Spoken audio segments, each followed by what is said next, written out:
Hello guys, আসসালামু আলাইকুম। আপনারা সবাই কেমন আছেন? আমি আলহামদুলিল্লাহ ভালো আছি। আজকে আমি কাবাব বানাবো, গরুর মাংসের কাবাব। তো আমি মাংসগুলোকে ব্লেন্ডারে কিমা করে নিছি। এখন এর সাথে দিচ্ছি আদা, রসুন, পেঁয়াজ, সাথে পেঁয়াজ বেরেস্তা, হলুদ গুঁড়া, মরিচ গুঁড়া, লবণ। এর সাথে হচ্ছে জিরা গুঁড়া, গরম মশলা, টমেটো সস, সাথে ডিম, তারপর চিনি আমি একসাথে দিতেছি। এর সাথে হচ্ছে বেড, তো বেড গুঁড়া, এই যে এগুলো বেড গুঁড়া দিতেছি। তো সবগুলো উপকরণ দিয়ে আমি ভালো করে মাখিয়ে নিতেছি। মাখার শেষে আমি এগুলা বানাবো একটা একটা করে, আর সবগুলো বানিয়ে আমি এখন ফ্রোজেন করে রাখতেছি। তো যখন ভাজা করব আপনাদের অবশ্যই দেখাবো, ততক্ষণ পর্যন্ত সাথেই থাকেন। তো এখন আমি এগুলাকে বানিয়ে রেখে দেব।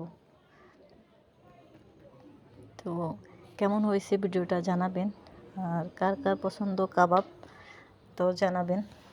আমি এখন এগুলো ভাজা করব না, এগুলো আমি ফ্রিজে রাখবো। যে এগুলো হয়েছে দেখেন কেমন হয়েছে।